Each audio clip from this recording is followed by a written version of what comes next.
Tom, opening statement, then we'll take questions. I'll take questions. Okay? How'd you make the decision at 49 to start it out? Which one of those guys was going to go? We have a situation at 3 weight classes that we have to get figured out real quick. We've known that for a while. You feel good about certain individuals in the room, and it's hollow because you start seeing results. It's real life now. We got to have a response, and we got to have immediate response because we're going right back 2 o'clock Sunday. And we're giving 3 weights away if we wrestle like that. We don't have to wrestle like that. Coach, you were talking at Illinois, had a team that thought it was good and was pretty good. How did they end up looking when they came here? I think they won some matches that they battled for and out-coached us, out-hustled us. They kept some things close where they had to, like at 157. I also think that we probably did the same thing to them. I don't think anybody, I mean, Tony Ramos, take your hat off to him, made your decision, and that's probably the marquee matchup of the night. That's a big, big match coming down to the end of that dual meet. Montel Marion gets bonus points as well to put an exclamation mark on it. I said it all week because I know the adversary. And I know Mark Perry is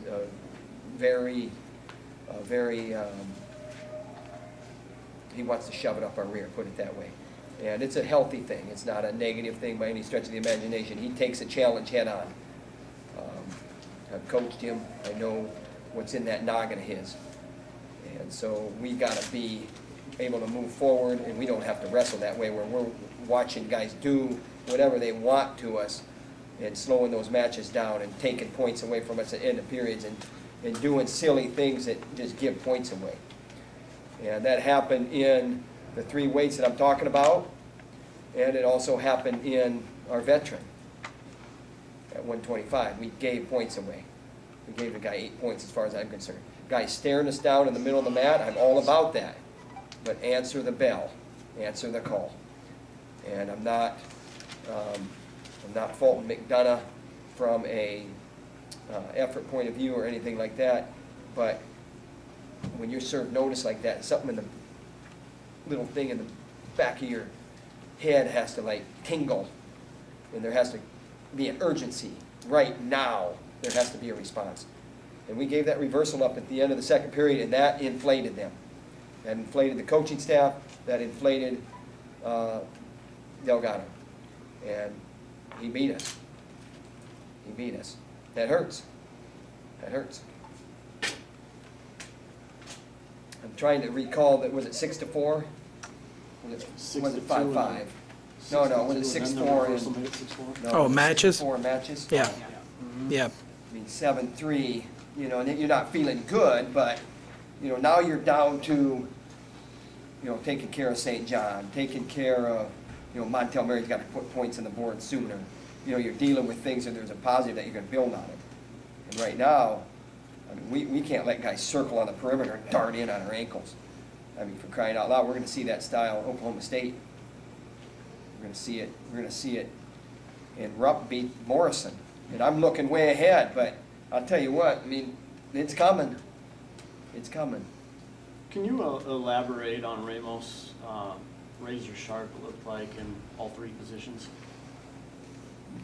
No doubt that he was going to go down. No doubt that he could control that match on top. The next step would be to get turns on top. You know, initiating offense is good.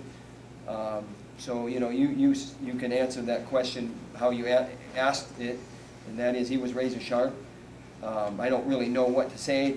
I don't know if he's the type of guy that you praise and he'll take it too much. I think he's on to the next thing. And that's a big, big win, and that's a big win for the program, too. That's a big match. So you can look back on it. It looked easy, but that's a big match when you got 2 against 3 and you're down by whatever we were down by, and we had to have that match. And then we end up with a major. So it set us up for Marion coming out there. So razor sharp's good description. Ethan had a big win tonight too. We're starting to see a little more consistency out of him like we'd hoped. A little bit, and one thing, if I can, nitpick, I'll look at Ethan Lofthouse and say you can't let guys in on your legs early. And I think he dodged 2 bullets. And they're gonna tell their guy that you finish here and it's a different match. And, we let Illinois in on our legs way too much. And we got a lot of work to do there. It's like we're thinking what they're doing. And, this will help us going forward if we help us. It's not gonna help us go forward just because we felt it. You gotta work on it, and you gotta take it in, and you gotta do certain things. And you gotta be better tonight walking off that mat and getting ready tomorrow to get ready for 2 o'clock Sunday. Was McDonough almost out of gas at the end of that match? I don't know. Maybe he looks that way. The guy's putting a ride on you. That's a tight waist, and he's got an arm back, and I'm sitting in that chair. I'm probably going, you're going to have to hit some whip action with your hips, and there was no room for whip. The guy's putting a ride on us, and then, the miracle came, the stall call. And now you got to escape in 6 seconds. That bout's over. Okay, now you got to go to offense. And that's why I was halfway out in the mat, because we were waiting for him the whole time. And that guy's circling, and I tell you what, man, those shots, bam! And I'm not so sure they were as sharp at the beginning. And I'm not so sure that, we were in a situation, and you don't want to talk stalemates. I'm kind of going against my philosophy here, but you got to be smart. And we had him stopped in that first takedown, and then we roll into something. I mean, that's McDonough as a true freshman. That reversal at the end of the second period, we put ourselves there. We're riding him. We're putting a ride on him. It's a different match. So was he out of gas? I tell you what, there's a lot at stake there emotionally. It's not just am I tough mentally, am I tough to get through this, and I'm out of gas and I got to get tough. I mean the emotions, you could feel or see. I could feel it. Hell, I could feel that coaching staff over there just inflate. I mean, it was like a blowfish. And you got to be a tough nut to beat that momentum.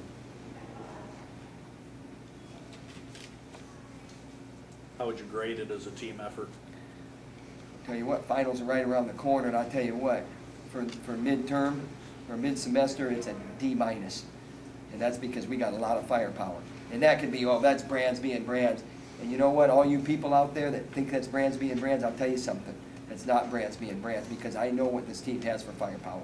And I'm not making a prediction, but I know what this team has for firepower. And I'll tell you what, we didn't let loose. We did not let loose. We need to let loose. We need to get our hands on guys when guys are on the outside. If they're in on us, we need to clear space and go. And that's one thing. Mike Evans has kind of been lost in the shuffle here. I thought he wrestled a solid match. He was aggressive, and that guy frustrated him, but he did some adjustments where, he could have done a little more to open that thing up, but we need to make those adjustments. So, Quick turnaround, a good thing at this point? it doesn't matter. It's what's upon us. Our schedule's set. We go to battle, and regardless of what the outcome was as a team, it doesn't matter, because we look at the individuals, and we'll go 125 up to heavyweight. We'll decide who's going to wrestle in those 3 weights in question, and we got work to do. And I think that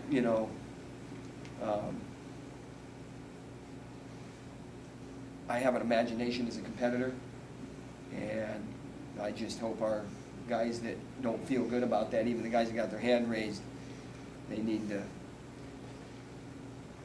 maybe get a little bit of gumption in them and realize that, it's time to start to dictate what we're good at.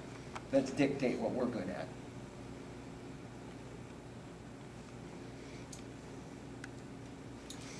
You didn't want to think about Iowa State till this one was over. When do you guys start looking at that one? We start looking at when you walk off the mat and actually talk to some guys before that duel was even over, the individuals.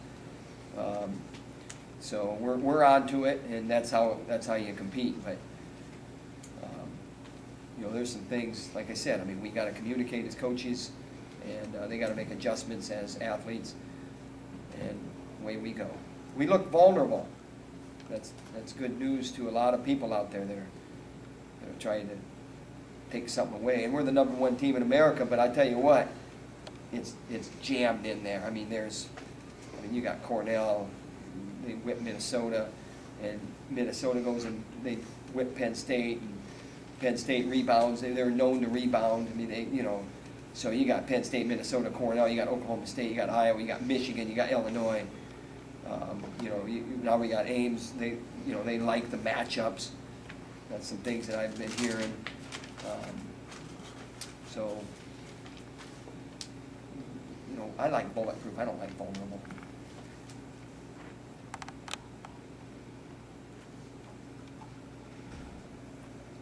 Any other questions? Awesome. I appreciate it. Thank you. Okay, we'll bring in